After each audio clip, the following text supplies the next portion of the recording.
It was late in the evening when I first stumbled upon her name. Maura Murray, a young college student from Massachusetts who had gone missing on a freezing night in New Hampshire. The case seemed like another one of those missing person files that never truly went cold, but neither did it ever burn bright with answers. It was one of those stories that lingered in the corners of every unsolved mystery forum, whispered about in true crime documentaries, and yet there was never a resolution. No clear evidence. No final chapter. At first, I had no intention of diving deep into her case. I was just another true crime enthusiast, casually browsing the web late into the night. But something about this case, the lack of answers, the oddity of the events, the sheer strangeness of it, kept me scrolling. It all began on February 9th, 2004. Maura, a nursing student at the University of Massachusetts, had left a cryptic message to her professors, saying she was dealing with a personal matter and wouldn't be attending classes.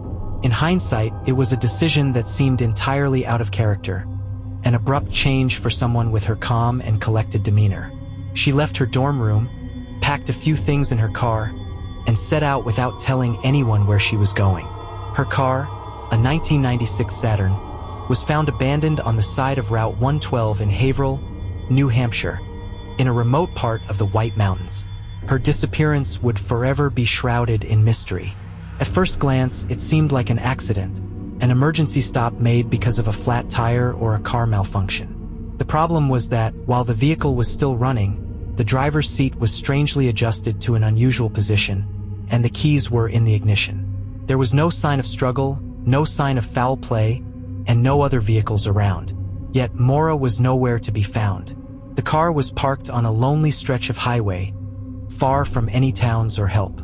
The search for Maura Murray was extensive. Volunteers scoured the wooded area, and law enforcement teams combed every inch of the land. But no sign of her emerged. Her cell phone records and financial activity were equally perplexing. No one knew where she had gone. Her bank account hadn't been accessed, and there had been no new calls made since the night she disappeared. It was as if she had vanished off the face of the earth. But as I read more about her case, the details became stranger. There were unconfirmed sightings of Maura in the days following her disappearance. Some people claimed to have seen her walking along a road. Others reported strange figures in the woods near the accident site, but no one could offer a definitive account of what had happened to her. This wasn't just a missing person case. This was a puzzle that seemed impossible to solve. Maura's background seemed normal enough. She was a bright student with a promising future ahead of her. There were no signs of mental instability or anything that could explain why she would just disappear. Yet, the longer I researched, the more things didn't add up. There were whispers of a troubled past, rumors about strained family relationships, and even stories of an incident that took place shortly before her disappearance. A crash where Maura had been involved in a hit-and-run accident. Strangely, no one had ever quite figured out what happened that night, either. It was as if every corner of Maura's life had some hidden fragment, a detail too confusing to pin down. I leaned forward in my chair, the blue light from my computer screen illuminating the darkness of my apartment. The case had me hooked, compelled to understand it, to make sense of something that seemed so senseless. As I sifted through pages of conflicting theories, I stumbled across something that I couldn't shake. A mention of a local legend, the White Mountain Phantom. I had no idea what it meant at first, but as I read further, I learned it was the eerie name locals had given to a figure that had been said to haunt the area for generations. Stories about ghostly figures that wandered the woods at night, disembodied spirits who disappeared into thin air. Some believed these spirits were lost travelers. Others thought they were the souls of those who had met violent ends in the mountains. No one knew for sure, but there were always rumors, tales of strange encounters and odd disappearances. And then I found it, an anonymous post on a true crime forum. A person who claimed to have been near the accident site the night Maura disappeared said they saw something they couldn't explain. A figure, standing at the edge of the woods, watching Maura's abandoned car. But when they looked closer, it wasn't clear if the figure was a person or something else. I was hooked now. This wasn't just another case of someone going missing in the wilderness. There was something far deeper, far darker at play. I needed to know more. I reached out to a few local investigators who had worked on Maura's case. Some were retired, others still clinging to the hope that the truth would one day emerge. One retired detective, a man named Mark Lawson, had worked on the initial search for Maura. He had seen the case evolve from a missing person to something far more complex. "Look," Mark said, when I contacted him, his voice heavy with the weight of years spent chasing shadows, "this case is different. People have theories. Theories about why Maura ran, what happened after the crash. But the truth is, we don't know what happened that night. There's no evidence, no leads. It's like she disappeared into thin air." His words haunted me, but they also made me more determined. I had to understand why Maura had left her car, why she would have ventured into those woods alone, and why no one had ever seen her again. Was it an accident, a tragic moment that spiraled out of control? Or was there something far more sinister behind her disappearance? I dug further into the background of the area where Maura's car had been found. It was a remote, isolated stretch of road in the White Mountain National Forest. Haverhill, the town closest to the crash site, had a population of just under 2,000 people. It was a quiet town, and the woods that surrounded it were dark, foreboding. There were few streetlights, and the silence at night was often broken only by the occasional hoot of an owl or the rustle of wind through the trees. But as I dug deeper into Maura's last known moments, I couldn't shake the feeling that someone had been watching her. There was a man, I discovered, who had reportedly been in the area that night. His name was James Renner, an independent investigator who had spent years researching Maura's disappearance. James was adamant that there was more to the case than what met the eye. He believed that Maura had been deliberately led to that spot, that her disappearance wasn't just the result of an accident or a bad decision, but rather a series of strange and inexplicable events. Renner's theories were radical yet compelling. He suggested that Maura might have known more about the case than anyone realized, that her disappearance could have been an intentional escape from something or someone. And there was something else, something even more chilling. Renner hinted that Maura might not have been the first to vanish in those woods, and that the story of the White Mountain Phantom could hold the key to unlocking the truth. As I sat back in my chair, the weight of it all hit me. Maura's case wasn't just a missing persons file. It was the opening door to a much larger mystery, one that could reveal more than I was prepared to uncover. But I had to keep going. I had to keep following the trail. Maura Murray's disappearance had become my obsession. The days following Maura Murray's disappearance were filled with relentless searching, countless hours scouring the dense woods around the crash site, and a growing sense of unease among those involved. The woods themselves seemed to hold their breath as if they knew what had happened to the young woman who had vanished into their depths. Her family, friends, and even strangers desperate for answers all joined forces in the search, determined to uncover what had happened. But as the days turned into weeks, and weeks into months, no one could provide a solid lead. The search had come to a halt, and the authorities were left with little more than scattered bits of speculation. The car had been found, parked on the side of the road, the doors unlocked, and the engine still running, but Maura herself was gone, as though she had simply vanished into thin air. I continued my research, diving deeper into the official reports and public records of the case. I found myself retracing every step of the investigation, trying to see something I might have missed, some overlooked detail. What had the police found? What had the volunteers and investigators uncovered that might explain her disappearance? The official search started just hours after Maura's car was found. A group of officers from the New Hampshire State Police arrived at the crash site, followed by search dogs and volunteers. They combed the area for miles, hoping to find some trace of Maura. Yet, despite their best efforts, no sign of her appeared. The woods were dense and the terrain was rugged, perfect for someone to hide in, but there was nothing. Not even a footprint. I read the reports from the search teams. They all seemed the same, nothing found. The police noted that the car had no signs of damage aside from a broken tail light, no signs of a struggle or violence. It was as though Maura had simply decided to leave without a trace of reasoning or rhyme. One thing stood out in the reports, though. On the night of the disappearance, Maura had been seen by a few witnesses. A truck driver claimed to have passed her car on the side of the road that evening, but he saw no one standing near it. Another person had driven past the vehicle just minutes before it was found, but no one was in sight. That left me with a chilling thought. If Maura was not there when the truck driver passed, then where had she gone? Had she been walking in the dark, alone, or had someone been waiting for her? Or worse, had someone been following her? At the time, there was another theory swirling, one that seemed almost too outlandish to be taken seriously. People began speculating that Maura may have staged her own disappearance. It was a theory that was based on a few strange details: the fact that she had packed a bag before leaving her dorm, the fact that she had withdrawn money from an ATM just before leaving, and the fact that she seemed to have left in a hurry. Could she have just decided to escape her life and start anew? I didn't want to believe it. Maura wasn't the type to simply disappear. But the more I dug, the more I realized there were things about her life that didn't add up. In the days after Maura's disappearance, her father, Fred Murray, had appeared on television pleading for help. He described Maura as a smart, capable young woman who would never willingly leave without contacting anyone. The media attention surrounding her case grew quickly, with numerous articles and news segments covering the story. Maura's family was devastated, but they never gave up hope that she was still out there somewhere, waiting to be found. The search continued through the bitter cold of February and into the early months of spring. Investigators followed every lead, but with each passing day, they found fewer and fewer new pieces of evidence. Eventually, they turned their attention to the possibility that Maura had met with foul play, but the lack of physical evidence or witnesses made it impossible to prove. I pored over the reports, searching for anything that might provide clarity. But what I found was a collection of strange and contradictory statements. The police had spoken to several people who had seen Maura that night, but their accounts differed greatly. One person said they had seen her walking into the woods, another claimed to have seen her walking toward a nearby building. And then there were the phone calls. Maura had called her boyfriend, Bill Roche, shortly before she vanished, but the call was strangely cut short.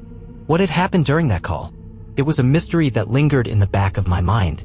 I reached out to Bill, hoping to learn more about the conversation. After a few exchanges, he agreed to speak with me. It wasn't like her, Bill said over the phone, his voice tinged with uncertainty. She was upset, distracted, but I didn't think anything was wrong. I didn't think she was in any kind of danger. She said she was just taking a break, going somewhere to think. Then the call ended abruptly. I could hear the regret in his voice. He hadn't pushed her for more details during the conversation. Had that been a mistake? The thought haunted me as I listened to him continue. I've been replaying that conversation in my head, trying to figure out if I missed something, he said. But there was nothing in her tone that made me think something was wrong. I don't understand. The investigation into Maura's disappearance continued for weeks, with no substantial breakthroughs. In the meantime, people began to dig into her personal life, searching for reasons why she might have disappeared or why she might have been running. Theories began to surface, but there was no consensus. Some people believed Maura had run away due to some sort of personal struggle, while others speculated that she had been abducted. But one thing became clear as I dug further: no one really knew what had happened that night. The pieces of the puzzle simply didn't fit together. I began to ask myself, was there a hidden part of Maura's life, something that people hadn't seen or weren't talking about, that held the key to unlocking the truth?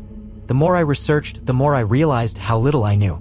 There was something elusive about this case, something that refused to be understood. It was as though Maura's disappearance was just the beginning of a much larger mystery, one that reached far beyond the confines of Route 112. I started looking into other theories about what might have happened. Could Maura have been targeted by someone who knew her? Or was there something much darker at play, something connected to the local legends that had surfaced during my research, something that might have drawn her to that stretch of road in the first place? My investigation had only just begun.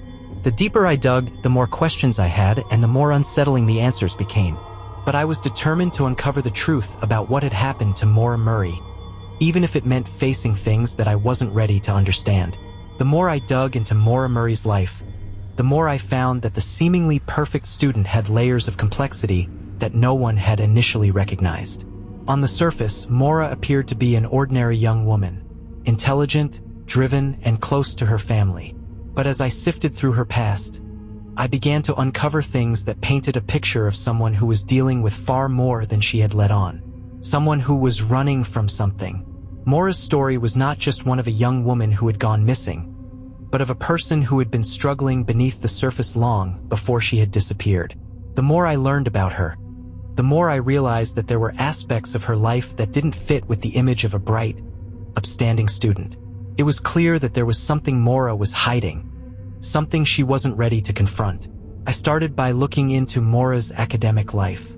She had been a nursing student at the University of Massachusetts, and by all accounts, she was doing well in her studies. But there were whispers, fragments of conversations and rumors that suggested things weren't as perfect as they seemed. Maura had been involved in a hit-and-run accident a few weeks prior to her disappearance. At the time, She had been driving under the influence, and the incident had left her shaken, both emotionally and mentally. The authorities had handled it quietly, and Maura had been given a chance to make amends without facing any major legal consequences. But the hit and run wasn't the only sign that things weren't right. Maura had also been struggling with personal issues, problems that she had kept hidden from most people in her life. Her friends described her as reserved, introverted, and occasionally distant, but she had always been able to keep things under control. At least that was what they thought. One of Maura's close friends, a woman named Sarah, had given an interview shortly after her disappearance. In it, she revealed something that had never been made public before. Maura had been acting differently in the weeks leading up to her disappearance, Sarah said, her voice tinged with sadness. She had been distant, distracted. She didn't seem like herself. She had been going through some stuff, but she wouldn't talk to anyone about it. Sarah's words stuck with me. Something had been weighing on Maura, but what was it? What had been so heavy on her mind that she felt the need to run away in the dead of night? I continued to dig, reaching out to Maura's family and friends, hoping they could shed more light on the situation. But most people were tight-lipped, unwilling to say too much. Her father, Fred Murray, was especially guarded. When I spoke with him, his grief was palpable. He was a man who had lost his daughter, and the pain was still fresh. Maura had always been a good kid, Fred told me, his voice cracking. She was a little private, sure, but she was doing well. She had a bright future ahead of her. I just don't understand why she'd leave.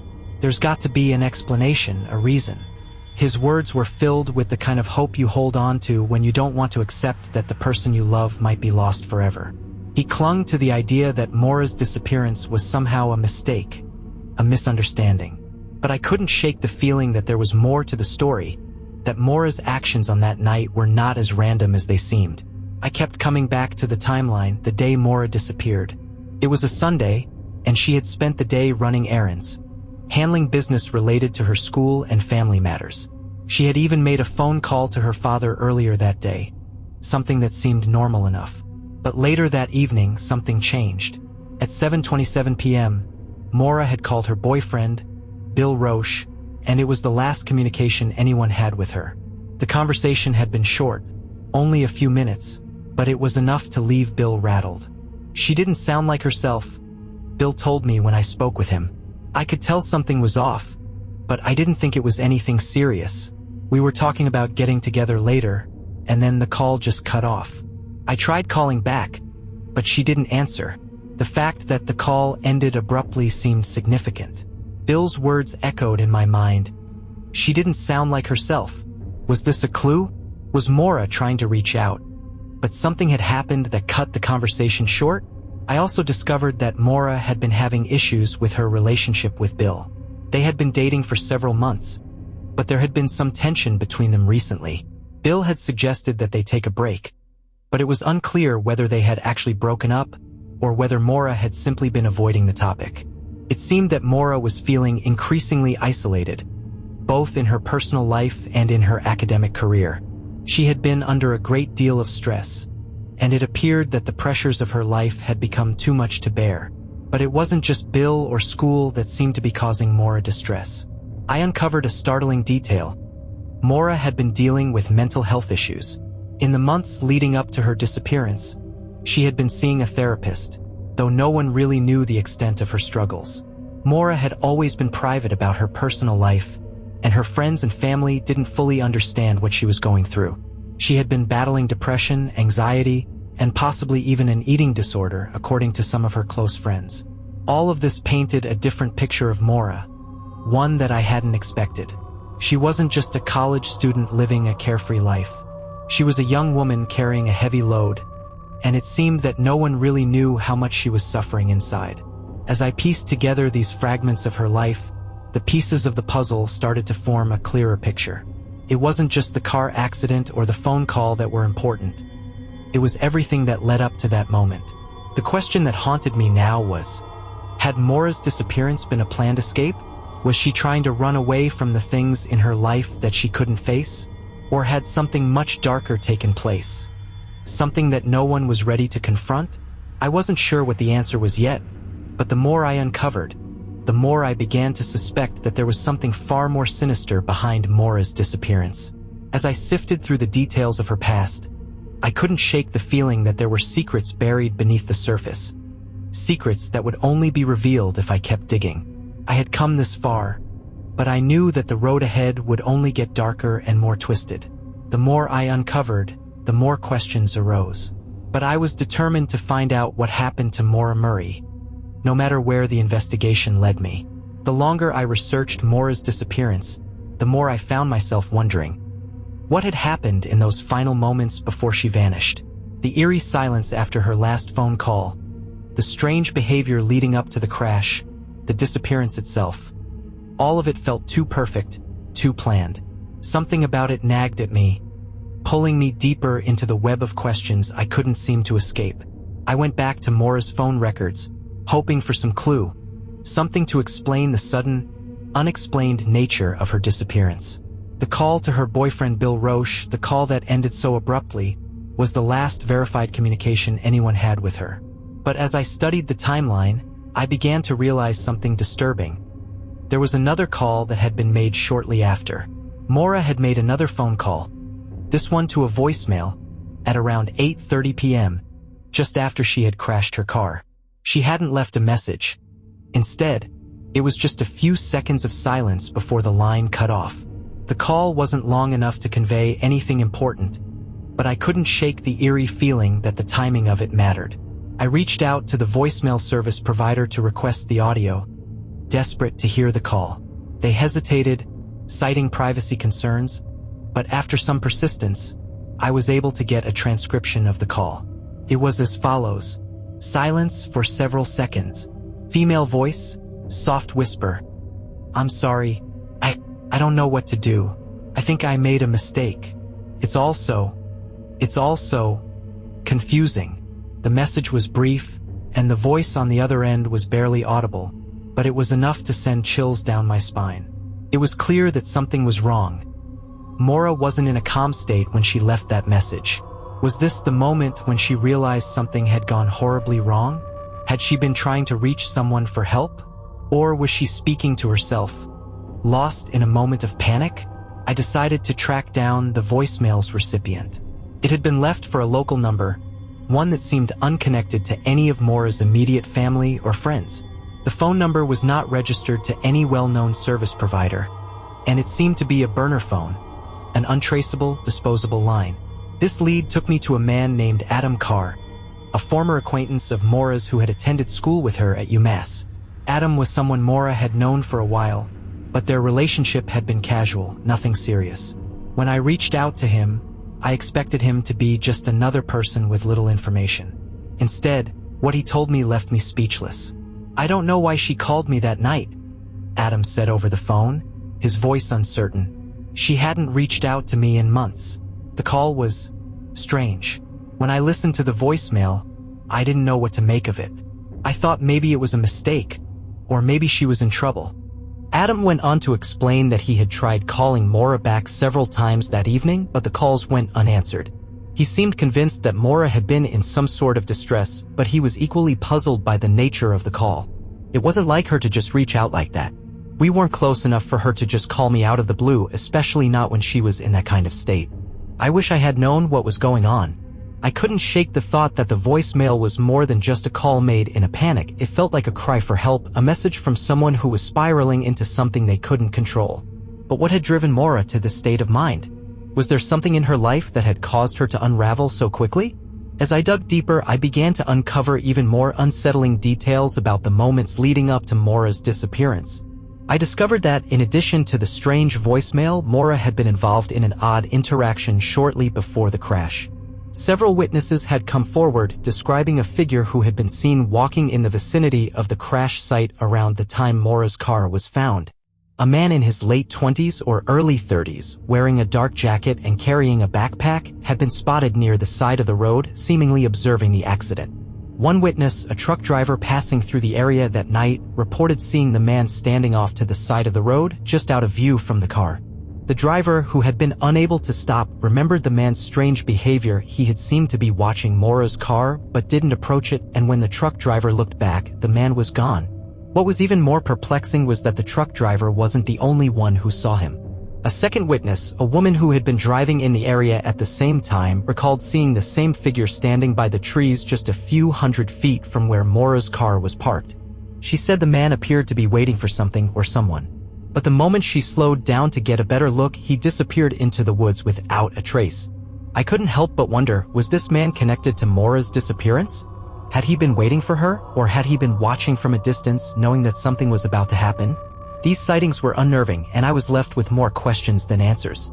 I continued to contact those who had been near the crash site that night, hoping for any further information. It became increasingly clear that there were too many loose ends, too many strange occurrences that had been brushed aside. How had Maura ended up on that particular stretch of road? Why had she seemingly made no effort to contact her family or friends after the crash? And why, in all the interviews and accounts I read, was there never any mention of this mysterious man? But it wasn't just the strange figure near the crash site that bothered me, it was the email I received the next morning. The message had come from an anonymous sender, someone claiming to know more about Maura's situation than anyone else. The subject line simply read, "She didn't want to be found." The body of the email was short, cryptic, and chilling. It stated, Maura was running. She was afraid, but she wasn't trying to escape just anyone. The truth is much darker than you think. There's more to her story, but you won't find it in the public records. I sat there, staring at the screen, my heart racing. Who had sent this email? Was it someone connected to Maura's disappearance, or was it simply a hoax, another attempt to fuel the mystery? But the message struck me there was something deeply unsettling about it. Could Maura have been running from someone or something far more dangerous than anyone realized? The email made me wonder, what if Maura hadn't just disappeared because of personal turmoil, but because she had been fleeing something darker, something more sinister? What if someone had been watching her all along, waiting for the right moment to strike? I had no answers, only more questions. But as I sat there, trying to piece together the threads of this twisted mystery, one thing became clear: the more I uncovered, the less I understood. And that only made the case even more terrifying. I couldn't shake the feeling that I was getting closer to the truth, closer to understanding what had really happened to Maura Murray. The more I uncovered, the more unsettling the pieces of the puzzle seemed to fit together. But each time I thought I had something figured out, another layer of confusion was added. It was as if every answer led to another question, and the answers I found often made things darker, more sinister. The email from the anonymous sender had rattled me. She didn't want to be found, it had said. What was that supposed to mean? Had Maura deliberately disappeared? Or had something else been pulling the strings? The message suggested that Maura was running from something far more dangerous than anyone could have imagined. But who or what could be so terrifying that it made her flee into the woods, alone and afraid? My obsession with the case only grew. Every waking hour, I pored over the details, re-examining every witness account, every piece of evidence. But the more I dug, the more I realized that the truth was slipping further and further out of my reach. I began to feel like a marionette, pulled deeper into the mystery, unable to escape. It was late one night when I received another message, this time from a man named Raymond Hale. The subject line of the email was simply, "Meet me. I know what happened to Maura." At first, I hesitated. I had received plenty of messages like this before. People claiming to know things, offering cryptic information, only to reveal nothing of value. But something about this message felt different. The sender had no visible motive, no reason to reach out to me other than a shared interest in the case. And the phrase, "I know what happened to Maura," was too direct to ignore. I had to take the chance. We agreed to meet at a secluded diner on the outskirts of town, far from the prying eyes of law enforcement or curious onlookers. The place was quiet, the kind of greasy spoon where the smell of fried food and stale coffee lingered in the air. It was just past midnight when I arrived, and the diner was nearly empty, save for a few truckers seated in the corner booth. Raymond Hale was already there, sitting in a shadowed corner, his face obscured by the brim of his hat. I walked over cautiously, unsure of what to expect. When he looked up, I saw the haunted expression in his eyes. Eyes that seemed to have seen more than anyone should ever have to. He was a middle-aged man, weathered by time and perhaps too many secrets. His voice was low and gravelly, And when he spoke, I could tell he was used to being listened to carefully, as though the weight of his words was something to be respected or feared. "You're the one looking into Maura Murray's disappearance, aren't you?" he asked, his voice barely a whisper. I nodded, my heart pounding in my chest. I had been speaking with so many people involved in the case, but none of them had given me the direct approach Raymond had. There was something chillingly confident about the way he spoke, like he had inside knowledge that no one else did. "I know what happened to her," Raymond said again, his eyes narrowing as if he was studying me. "But you're not going to like it." I leaned in, desperate to hear what he had to say. "What do you mean? What happened to her?" Raymond took a long, slow sip from his cup of coffee, then set it down with a deliberate clink. "It's not just a missing person case. It's something darker, something that's been happening for years in those woods. Maura wasn't the first. She won't be the last." His words made my blood run cold. What was he talking about? The more he spoke, the more I realized this wasn't going to be a simple explanation. This wasn't just about a woman who had run away or gotten into trouble. Raymond was hinting at something far more disturbing.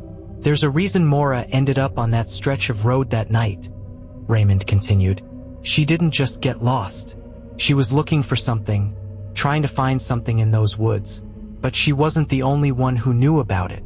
There's something out there, something people don't talk about. And she got too close." I was frozen, trying to process his words.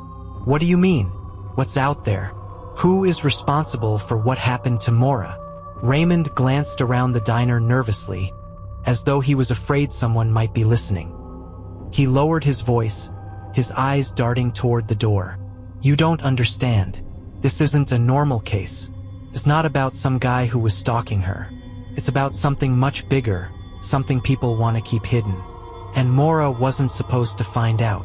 I felt the hairs on the back of my neck stand up.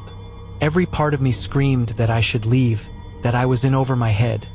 But I couldn't back out now. There was something in his voice that told me Raymond wasn't lying. He knew something crucial, and I had to find out what it was. "Who are you?" I asked, my voice shaking. "How do you know all this?" Raymond sighed heavily, his eyes momentarily looking away, as if torn between whether he should continue. "I used to be involved in these things. I was part of a group that, well, we had our reasons for being in those woods. I didn't want to get involved in Maura's case, but when I heard about her disappearance, I couldn't stay silent anymore."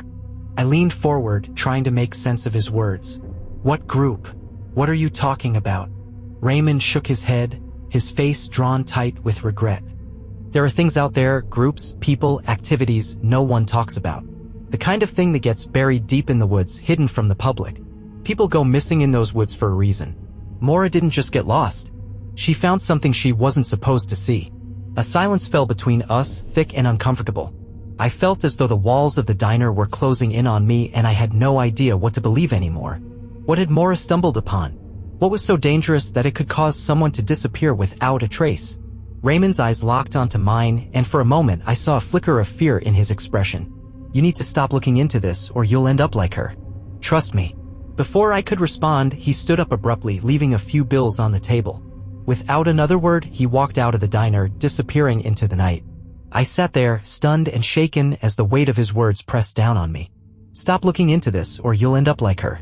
What had Raymond been trying to tell me? And why had he warned me away from this case? I was now more certain than ever that something dark and dangerous was involved in Maura's disappearance. But what was it? And why had Raymond felt the need to speak in such cryptic terms? What had Maura found in those woods that had led to her vanishing? I had no answers, only more questions. And the further I went into this investigation, the clearer it became. The truth wasn't just hidden, it was being actively buried by forces far more powerful than I had imagined. But I couldn't stop now. I had to know what happened to Maura Murray, even if it meant uncovering things I wasn't ready to face. I couldn't stop replaying Raymond's words in my head. The ominous warning he'd given me echoed like a dark chant, lingering in my thoughts long after our conversation ended. "Stop looking into this, or you'll end up like her."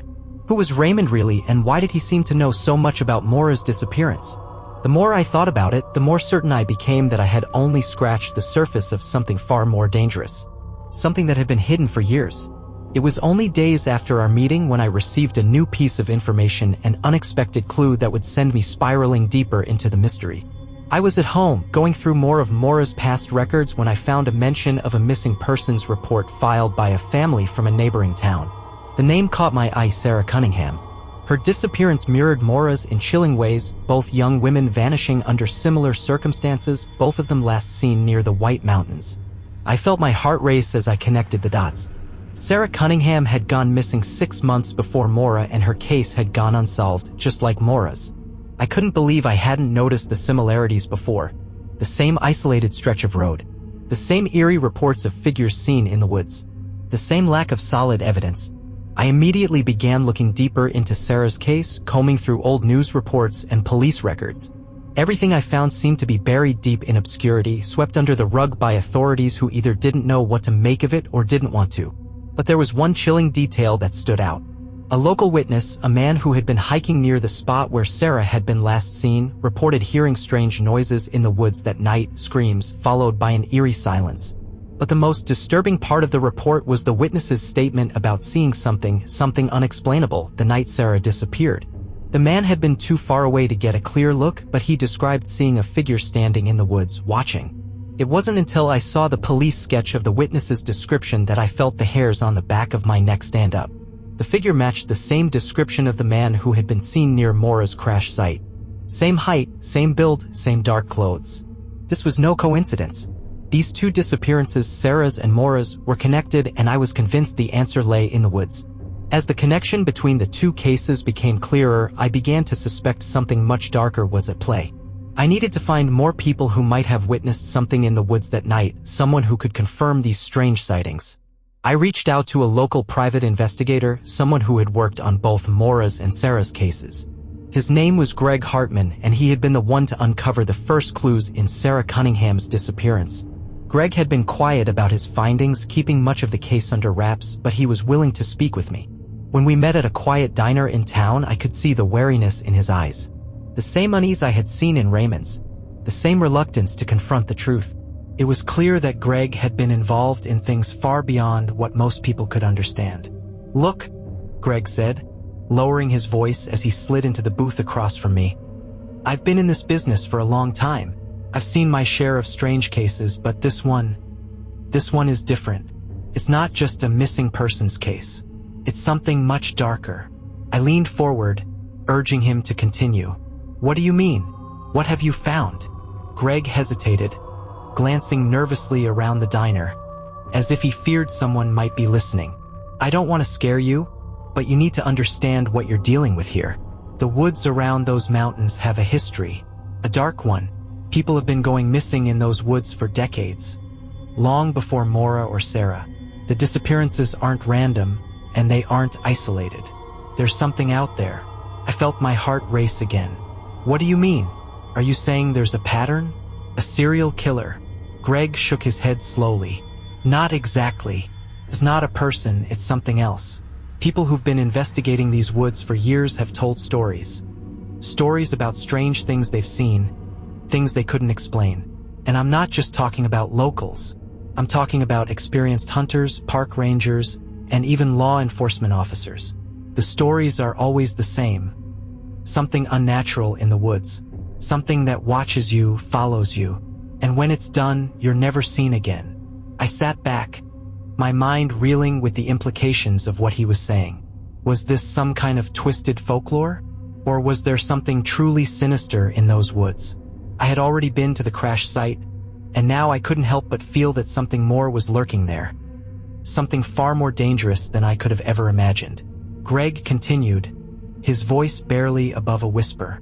"The truth is, Maura wasn't the first, and she won't be the last. There's a presence out there, something that draws people in, keeps them lost, until they become part of the forest itself. I know it sounds crazy, but it's the only explanation that fits the evidence." I stared at Greg, trying to process what he had just said. Could he be serious? Was he suggesting that some sort of supernatural force was behind the disappearances? I had always dismissed such theories, but the more I heard, the more it made sense. It seemed to explain the strange accounts from witnesses. Figures in the woods, Eerie sounds, people vanishing without a trace.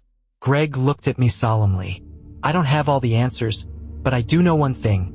Maura found something out there, and that's why she disappeared. Whatever it is, it's still out there, and it's been waiting for someone like her. I was left in stunned silence as Greg finished his coffee and stood up, preparing to leave. He leaned in close, his eyes locking with mine. Be careful. This case isn't just about finding Maura. It's about understanding what's hiding in those woods. And I don't think you're ready for what you might find. He walked out of the diner without another word, leaving me with more questions than ever before. The pieces of the puzzle were starting to come together, but the more I uncovered, the more I realized how dangerous it was to be digging into Maura's disappearance. What had she stumbled upon? What had drawn her into the woods that night? And most importantly, what was still out there? I had spent months chasing this case, chasing shadows that refused to be caught, each thread unraveling further into a labyrinth of mystery. Every new revelation, every lead I pursued, only seemed to sink me deeper into a pit of unease. At first, I believed Maura's disappearance was simply the result of a tragic accident. A young woman lost in the woods, possibly seeking refuge from her troubles. But the more I dug, the more I realized that something far darker was at work. Greg Hartman's warning echoed in my mind. There's something out there. It wasn't just the woods or the isolation that made Maura and Sarah Cunningham's disappearances strange. It was the presence, the feeling that something was watching, something that never let go. After Greg's cryptic words, I knew I had to confront the heart of this case. Couldn't back down. I had come too far, and Maura's story, her life, deserved the truth, no matter how terrifying it might be. I made my way back to the White Mountains, to the exact area where Maura's car had been found. It was late, the moon hanging high above in a sky thick with clouds, casting a ghostly light over the landscape. The wind whistled through the trees, carrying with it the scent of pine and earth. There was no sound but the rustling of the branches and the occasional snap of a twig underfoot. It was the kind of quiet that unsettles you, a silence that feels more oppressive than peaceful. I stood there for a long time, just looking out into the dark woods. The feeling of being watched returned, just like it had the first time I'd visited this place. I shivered, and it wasn't just from the cold.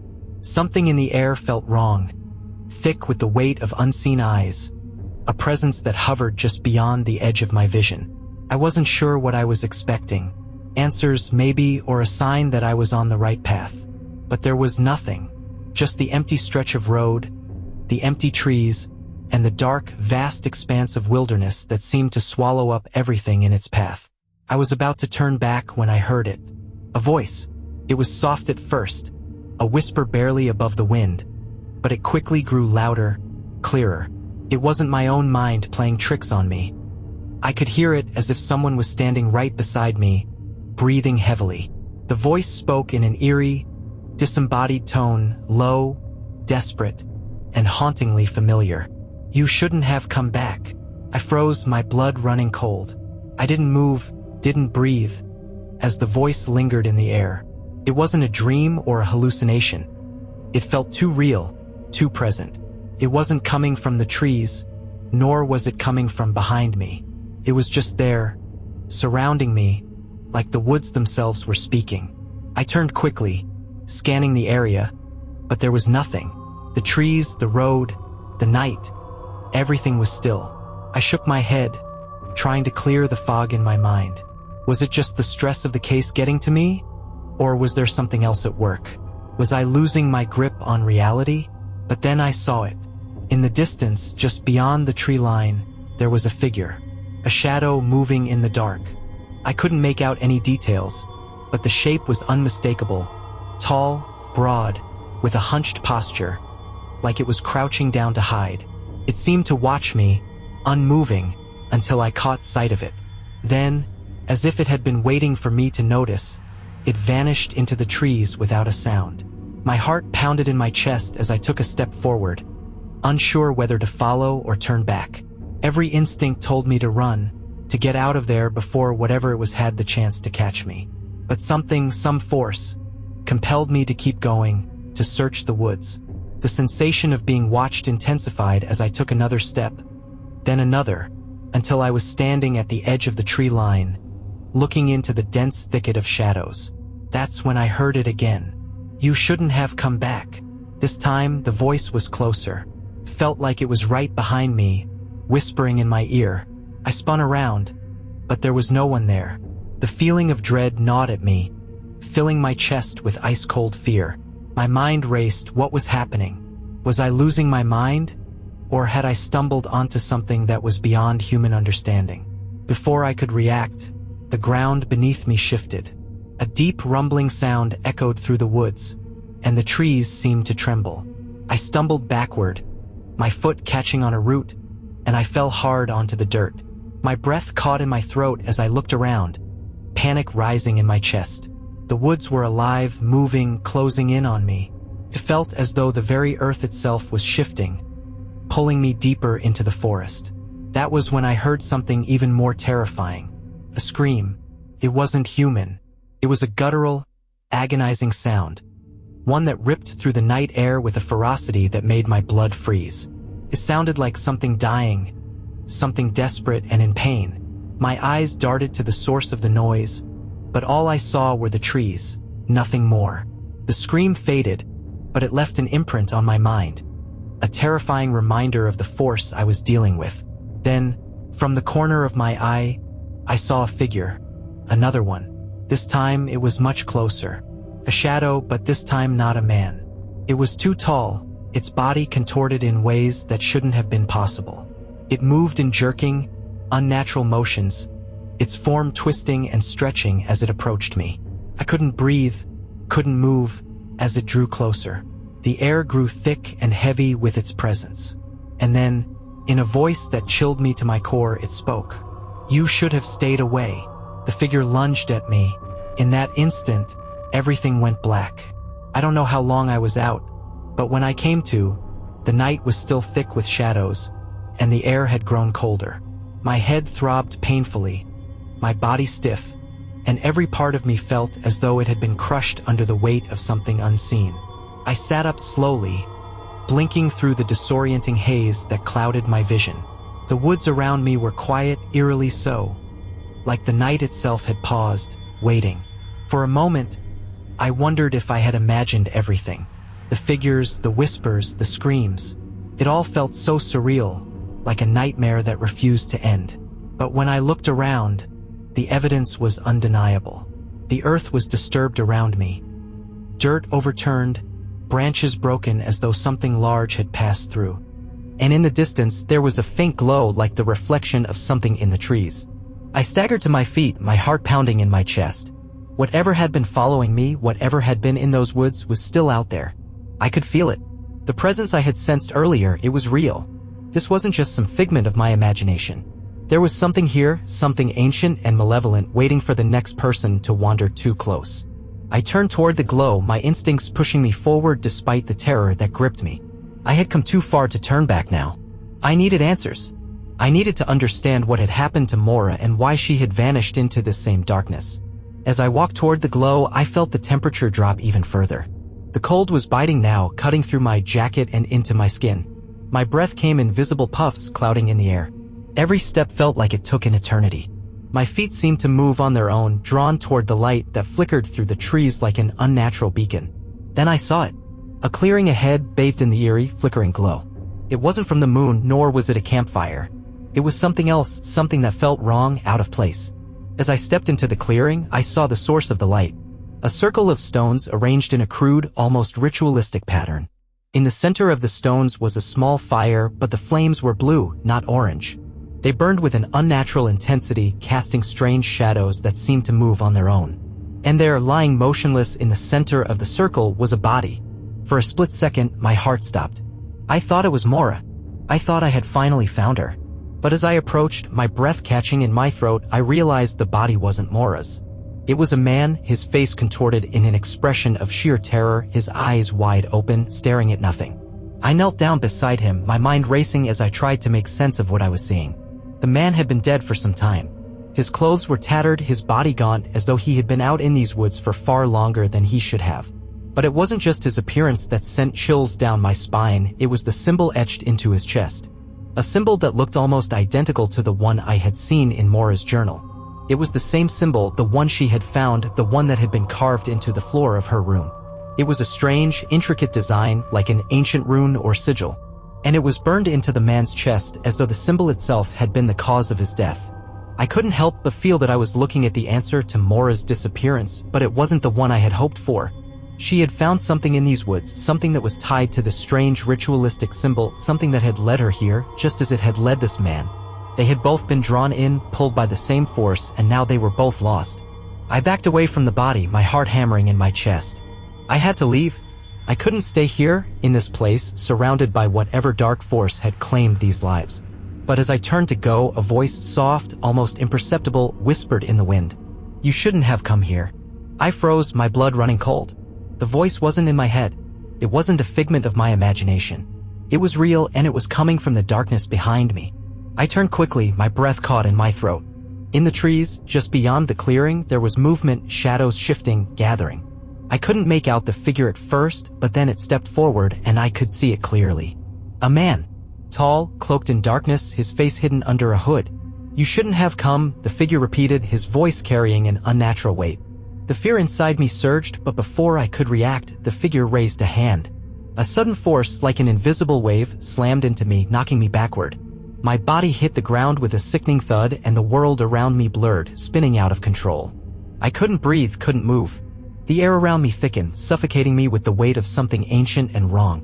As I struggled to regain my senses, I saw the figure step closer, his shadow stretching unnaturally long across the clearing. And then I heard it. A soft rustling from the trees. A voice, Maura's voice, echoing through the woods, barely audible but unmistakable. "Help me. I'm here. I can't escape." The voice was faint, distant, but it was enough to break through the fog of panic that had gripped me. I tried to focus, tried to follow the sound of her voice. There was something in her tone, something urgent, desperate, that made my heart race. She wasn't dead. She was alive. She was still out there, trapped somewhere in this nightmare. With every ounce of strength I had left, I managed to get to my feet, ignoring the dizziness, ignoring the pain that shot through my body. I turned and ran toward the trees, toward the voice. But the figure was not far behind. I could hear him, his footsteps heavy on the ground, chasing me, closing the distance with every passing second. "You can't escape," he called, his voice cold and final. "No one escapes." I didn't look back. I couldn't. The only thing that mattered now was getting to Maura, finding her before whatever was in these woods claimed her, too. I ran, my legs pumping with adrenaline, heart pounding in my chest like a drumbeat, each thud pushing me further into the dark woods. The trees loomed like silent sentinels, their branches swaying in the wind, whispering secrets I wasn't meant to hear. The voice, the same disembodied whisper from before, echoed in my ears, but this time it wasn't a warning. It was a command. "You can't escape." I could hear the figure behind me, his footsteps growing louder, closer with each passing moment. My breaths were shallow, the air thick with panic, but my mind was focused only on one thing, getting to Maura. She was out there. She had to be. Her voice, faint but unmistakable, had led me here, deep into the heart of these woods. The shadowy figure was gaining on me. The wind whipped through the trees, making it harder to focus, but I pushed forward, weaving through the underbrush, trying to stay ahead. I had to reach her. I couldn't let whatever was hunting her claim me as well. Then, just as I thought I couldn't run any longer, I broke through the trees into a clearing. The moonlight shone down through the clouds, illuminating the space before me. My eyes widened in horror as I saw what was waiting there, an altar. It was made of jagged rocks, twisted roots, and branches, forming a grotesque circle in the center of the clearing. In the middle of the altar, tied to a massive stone, was Maura. She was pale, her hair matted with dirt and sweat, her eyes wide with fear. She was breathing heavily as if struggling to stay conscious, but there was a flicker of recognition in her gaze when she saw me. "Help me," she whispered, her voice hoarse. I can't escape. It's too late."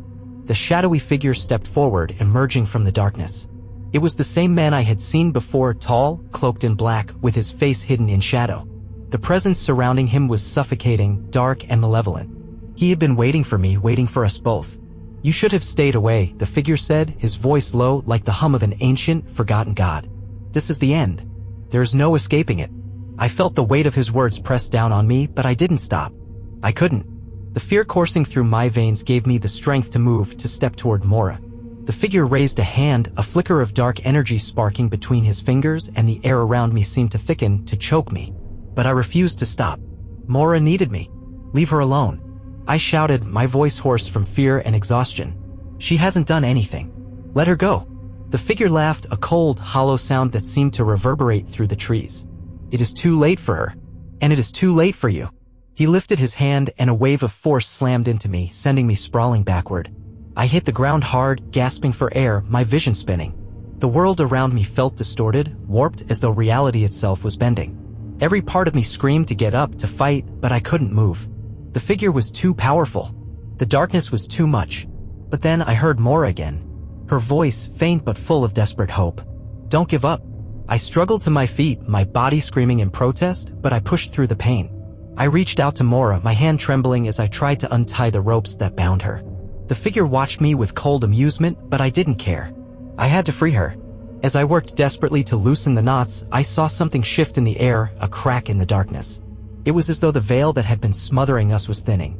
Maura's eyes locked onto mine, and for the first time since I had arrived in this cursed place, I saw a glimmer of hope in them. Maura, you have to fight, I said, my voice shaking. You can't let him win. You have to fight back. Her eyes flickered with recognition. She was still here. She was still fighting. And together, we might have a chance. The figure stepped forward, his presence overwhelming, like a storm cloud hanging above us. You cannot save her, he said. This is her fate. This is the end. But as he spoke, something changed. A pulse of energy rippled through the clearing, faint at first, but growing stronger. The darkness around us seemed to quiver, and for a brief moment, the figure faltered. The air itself seemed to crack like a breaking wave. Maura's eyes met mine again. And in that moment, I saw something powerful, a spark of defiance. I can't do it alone, she whispered. But together we can break free. Her words were like a key turning in my mind.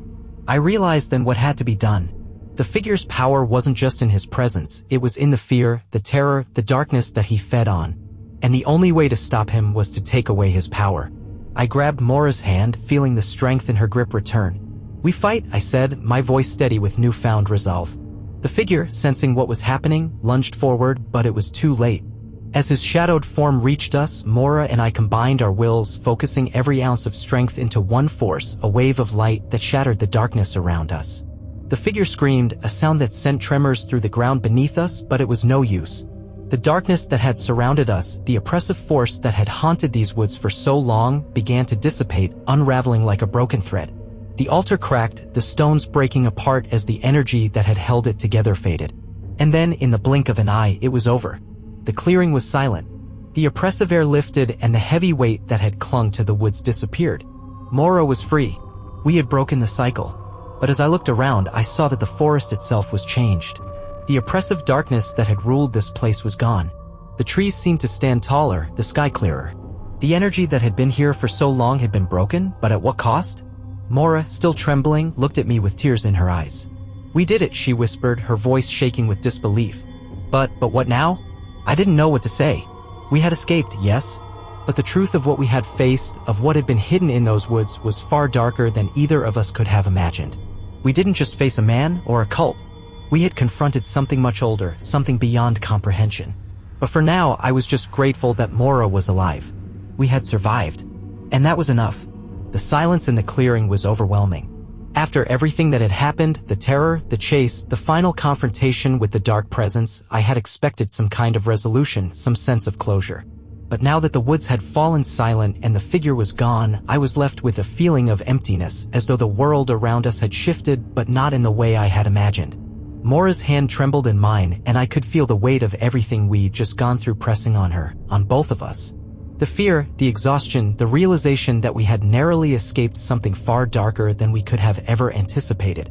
But as I looked at her, alive, standing next to me, I couldn't help but feel a sense of relief, of victory. We had done it. We had broken the cycle. What now? Maura asked, her voice barely a whisper, but I could see the quiet strength in her eyes. The same strength I had seen when she fought to survive in the woods, when she had refused to give in to the darkness that had tried to claim her. What happens now? I didn't know what to say. We had survived. That was the most important thing. But I could still feel the echoes of the dark force that had haunted the woods for so long. It wasn't something I could explain. It wasn't something that would ever make sense in any rational way. But it had been real. The darkness, the presence, the malevolent energy that had fed on fear, it had been real, and we had faced it. And we had survived. I looked at the ruins of the altar, the broken stones scattered across the clearing like forgotten memories. Whatever ritual had been performed here, whatever dark force had been summoned into this world, it was gone now. The air felt lighter, as though the very fabric of the forest had been restored. But there was a lingering sense of loss, a quiet ache in my chest, as though someone was still trapped, still fighting to be freed. I turned to Maura, my heart aching with the unspoken words between us. We had both been through so much, but the truth remained. The dark force had been tied to these woods, to the disappearances of countless others, Sarah Cunningham, others before her, and now Maura. It had been lurking, waiting, feeding on the fear of those who had wandered too close. And now it was gone. But the question remained, what had we really faced? What was this thing that had been hidden for so long, waiting for someone to stumble upon it? And how could we ever explain it? How could anyone believe us? Maura looked at me, her eyes filled with the same confusion and wonder that I felt. What do we tell people? What do we say happened here? I took a deep breath, feeling the weight of the question settle in. I don't know, I said honestly. I don't know what happened here, Maura. I don't know how to explain it. No one would believe us. But we know the truth, she replied softly. And that's enough. I nodded slowly, the reality of her words sinking in. She was right. The truth was enough. We had faced something beyond understanding, something that defied logic and reason. But we had survived. That was all that mattered. We had the truth, even if no one else ever believed us. We stood there in the clearing, the weight of our experiences pressing down on us, but also a strange sense of peace. The dark presence had been vanquished, the woods had been restored, and Maura was free. We didn't know what the future held, but we knew that for the first time in a long while, we were no longer prisoners of the past, no longer bound by the terror that had haunted these woods. As we began to walk back toward the road, the first light of dawn began to break through the trees. The sky shifted from deep indigo to soft violet, then to gold as the sun began to rise. The woods were still, the only sound the soft crunch of leaves beneath our feet. The world felt different now, quieter, as though something that had been broken had been mended. We didn't speak as we walked, each of us lost in our thoughts. I wasn't sure what to say, what words could possibly capture everything we had been through. We had both been marked by this experience, changed in ways we would never be able to fully explain to anyone else. But for now, we were free. As we reached the road, I stopped for a moment, looking back toward the woods. The sun was rising higher now, casting long shadows across the trees. For the first time, the woods felt peaceful. The oppressive weight of fear was gone. It was as though a dark chapter had been closed, a chapter that no one would ever truly understand, but one that we would carry with us for the rest of our lives. Are you okay? Maura asked, her voice soft, but filled with genuine concern. I turned to her, meeting her gaze. Yeah, I think we both are. She smiled faintly, her eyes still haunted by what we had seen, but also filled with something else, something that had been absent for far too long: hope. We didn't know where we would go from here. We didn't know how to explain what had happened or what we had uncovered. But we knew one thing: we had made it out. And that was all that mattered. The truth would remain with us, buried deep within our hearts, locked away from the world. But as we walked away from the woods, the sun shining brightly above us, I knew we had faced the darkness and survived. And that was a story I would never forget.